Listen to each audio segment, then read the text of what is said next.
Bem-vindos a mais um vídeo da Nemetskunen Dalmarco e Pamplona Novaes Advocacia TV. E no vídeo de hoje, em continuação ao nosso anterior sobre o zoodireito e o direito dos animais, nós estamos com uma convidada muito especial, que é a nossa estagiária de direito, a Júlia Caroline Isense, que trabalha no nosso núcleo contencioso civil aqui do escritório, mas também é uma estudiosa do tema do zoodireito e também do direito internacional. Então, hoje a gente vai discutir um pouquinho sobre o zoodireito, trazer alguns casos concretos e também falar um pouco sobre a legislação internacional sobre o direito dos animais. Olá, Júlia, tudo bem? Bom dia, doutora Júlia, bom dia, boa tarde ou boa noite, não sei em que momento que você está assistindo. Para mim é um prazer estar aqui, fazer parte dessa equipe maravilhosa e poder trazer e falar de um tema que eu tanto amo, tanto estudo e gosto muito. Antes de nós começarmos o nosso vídeo, eu já vou aproveitar para você se inscrever no nosso canal, curtir o nosso vídeo se gostou do conteúdo e também comentar, trazer novas sugestões, que a gente está sempre aberto a críticas e sugestões também. Sim. Então, Júlia, vamos começar a falar um pouquinho sobre o direito internacional dos animais. Sim. Bom, então, o direito internacional dos animais. Os animais, eles já vêm sendo protegidos internacionalmente muito antes da legislação começar a surgir e a ter mais visibilidade aqui no Brasil.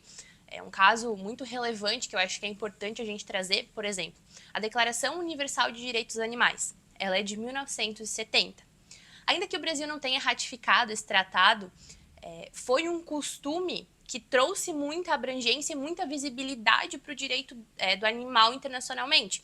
E a gente sabe que o costume sempre vem antes da norma. Então, de uma forma ainda que indireta, trouxe sim grande base para a legislação que a gente tem hoje, né, que protege tanto os animais. É claro que a gente sabe que a legislação internacional ela ainda está muito mais avançada em relação a essa proteção, e eu espero que o Brasil um dia, não sei se sim, mas eu espero que um dia ratifique um tratado que proteja os animais, para que a gente possa também ter essa base internacional dentro da nossa legislação. Claro, a gente sabe que a legislação brasileira protege sim os animais em alguma parte, acho que principalmente nos crimes contra os animais, é algo que vem crescendo e ganhando notoriedade, né? Mas ainda que a passos curtos, como a doutora Júlia muito bem frisou no vídeo anterior, a gente ainda vem se moldando. O direito internacional traz a base, principalmente no direito comparado, né? A gente sabe que hoje, por exemplo, o Superior Tribunal de Justiça traz muito e utiliza muito o direito comparado na prolação de decisões, também dos direitos dos animais.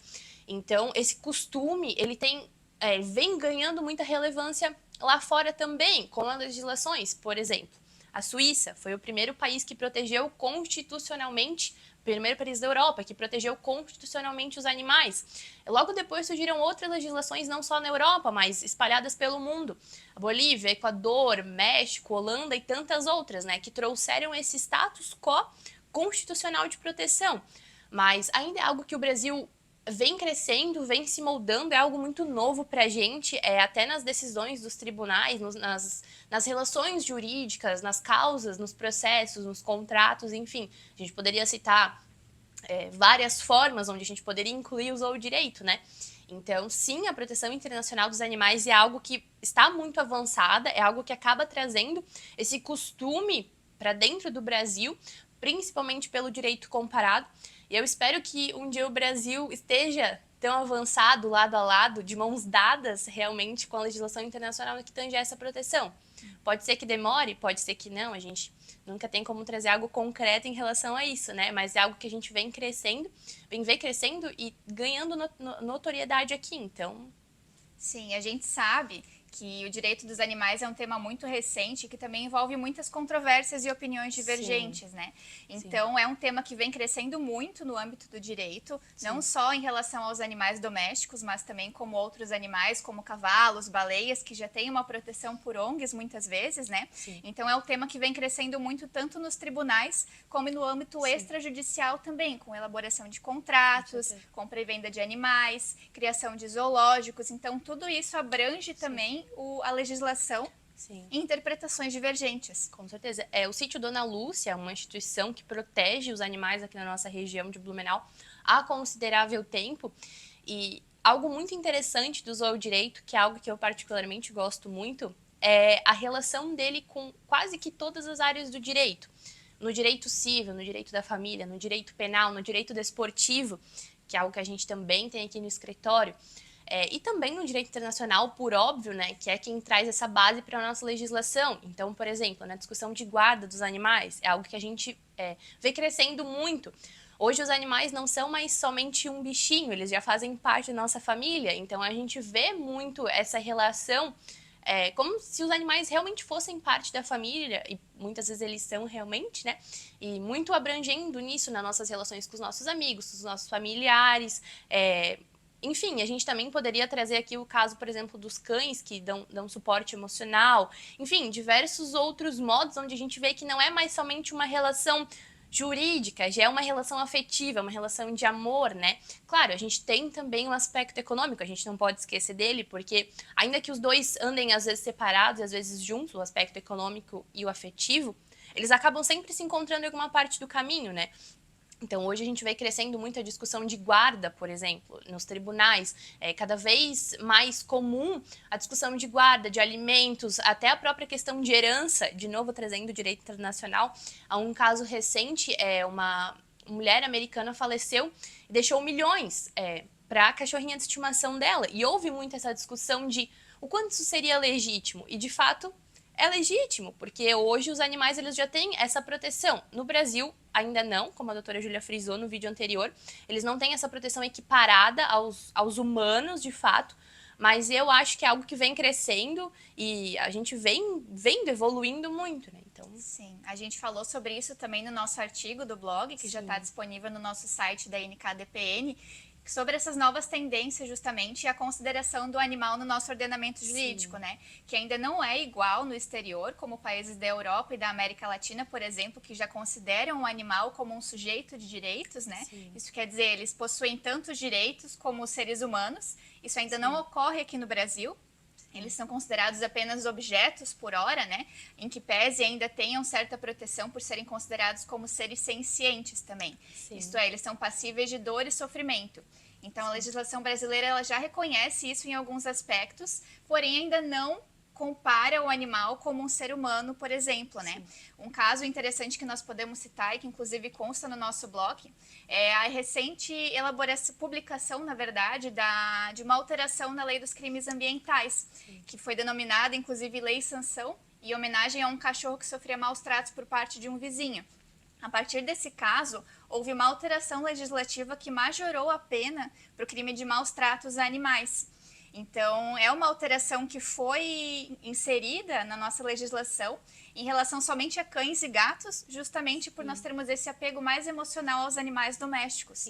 E é muito legal trazer essa definição como seres sencientes, porque essa definição ela é de 2012, ela veio com a Declaração de Cambridge, onde estudiosos trouxeram que os animais eles têm um substrato neurológico que permite sentirem dor, terem consciência. Então, 2012 foi ontem para a legislação, né? A nossa Constituição ela é de 1988. Então, realmente é uma denominação muito recente ainda. E, principalmente depois dessa denominação de que eles são seres sencientes, de que eles podem sentir dor, que eles podem perceber através dos sentidos, né? Realmente a evolução cresceu muito. A própria Constituição da Bolívia, do Equador, que são constituições denominadas Pachamama, eles trazem isso, eles trazem realmente essa equiparação com os direitos dos seres humanos e trazendo realmente isso de que os animais eles têm esse substrato neurológico que permite sentir dor. Os especialistas na Declaração de Cambridge, eles equiparam também, inclusive, esse substrato neurológico com os dos humanos. Claro que nas suas proporções, né, de uma forma dentro das suas equidades, mas trazendo realmente essa comparação. Então, é muito interessante que a gente veja isso, que essa denominação é de 2012, é algo muito recente. Então, para mostrar para vocês que realmente é algo que começou ontem, é algo que vem crescendo, é um oceano azul, como o Dr. Nemetz muito bem denomina, e é algo que eu acredito que ainda vai crescer muito, muito com a influência internacional, principalmente atrelando ao direito desportivo, que aqui no escritório a gente tem alguns casos também, em relação ao hipismo, né? A gente sabe que hoje não se restringe somente ao esporte em si, mas também tem essa visibilidade em relação a como cuidar dos animais. Claro que isso é um caso no meio de tantos outros que a gente poderia citar aqui. Então é muito interessante trazer isso para mostrar que realmente é algo extremamente recente. 2012, dentro de uma legislação de um país, é Ontem, realmente, Sim. ontem. Realmente ainda há muito a ser explorado no nosso país, né? Muito. E quando a gente fala em direito dos animais, a gente não está só falando de animais domésticos também. Sim. Existem muitos outros animais, como por exemplo cavalos, né? Nós temos casos muito conhecidos aqui na nossa região que envolvem Sim. assegurar o direito à liberdade e à vida de cavalos. Com certeza. A gente tem alguns casos muito visíveis. Muitas vezes os cavalos eles são diagnosticados com duas doenças. Eu vou elencar aqui duas, mas eu acredito que ainda exista um rol enorme. Que é anemia infecciosa equina e mormo. Muita gente já deve ter ouvido falar sobre isso, porque é algo realmente que vem ganhando muita notoriedade. No passado, os cavalos eles eram abatidos após diagnosticados com essa doença, sem ter um reteste ou uma contraprova. Hoje, a legislação já prevê isso, já prevê um reteste, uma contraprova. Um com a mesma amostra de sangue que foi utilizada no primeiro teste e a outra com amostra diferente. Então, é muito interessante ver que hoje realmente há a possibilidade desse contraditório, de que não seja simplesmente abatido o animal sem que a vida dele seja protegida, porque a vida dele hoje dentro da nossa legislação é algo que vem crescendo e ganhando notoriedade. Então, realmente, esse é um caso onde a gente pode perceber, dentro de um fato concreto, esse crescimento dessa proteção. Ainda é algo que é muito novo, de novo, falando sobre a recente utilização disso, mas até dentro das decisões dos juízes, a gente vem vendo muito e também vendo muito sobre o direito internacional. Eles utilizam muito o direito comparado, como a gente já citou aqui no começo do vídeo, para trazer essa proteção de que a vida do animal não pode ser simplesmente tratada como se fosse uma coisa onde a gente poderia descartar. Então, é muito legal e muito interessante ver como eles mesmos vêm trazendo essa proteção internacional para esse âmbito. É muito legal. E até pegando um gancho nesse histórico da Júlia sobre essa doença da anemia infecciosa equina, nós temos um caso muito conhecido próximo de nós, de 2 potrinhos que foram diagnosticados com essa doença e foi determinada pela autoridade que eles deveriam ser sacrificados, né, abatidos.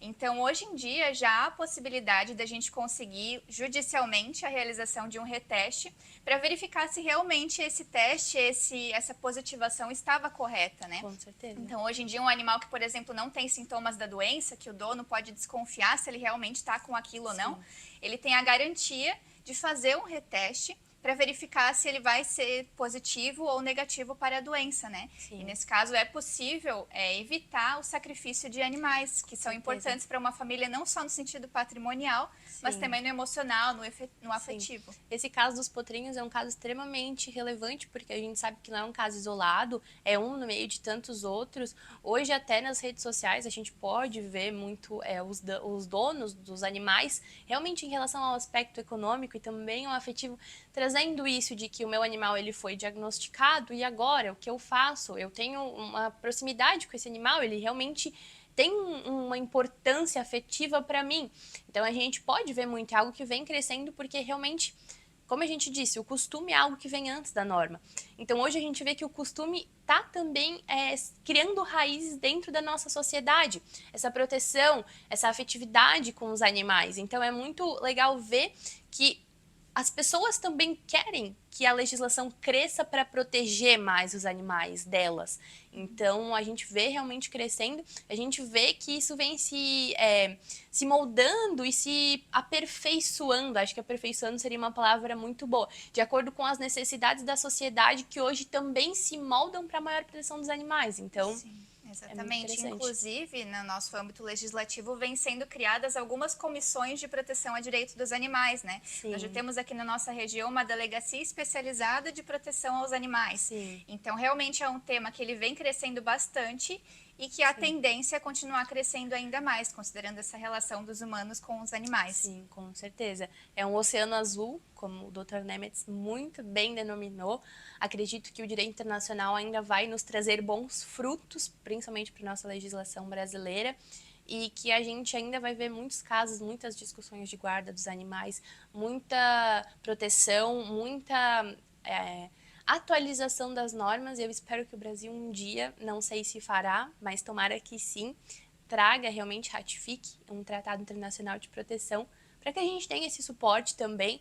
É muito interessante, é muito especial e acredito que também seja necessário que a gente caminhe junto com a atualização do direito internacional, de mãos dadas, né, com o direito internacional e também com as necessidades da população, que é algo que vem se moldando para isso. Sim, é um tema que ainda tem muitos assuntos, né? Nós poderíamos ficar aqui muito tempo conversando sobre isso, mas o intuito do nosso vídeo de hoje era realmente debater um pouco sobre esse direito internacional, trazer alguns casos concretos. Então a Júlia pôde estar aqui conosco hoje nos auxiliando nesse tema também. Sim. Muito obrigada pela sua audiência. Nós também reiteramos o pedido para se inscrever no nosso canal, curtir os nossos vídeos, acessar os nossos blogs também, no nosso blog também, que nós postamos alguns artigos sobre outros temas, não só sobre o direito dos animais, mas também os streamers. Nós postamos um artigo recente sobre direito tributário, exatamente, vários temas que são de interesse da sociedade no geral, né? Não só do direito. Sim. Então fique à vontade para se inscrever no nosso canal, curtir as nossas postagens e também comentar, fazer críticas, trazer sugestões para nossos vídeos. Muito obrigada pela sua participação e audiência. Muito obrigada.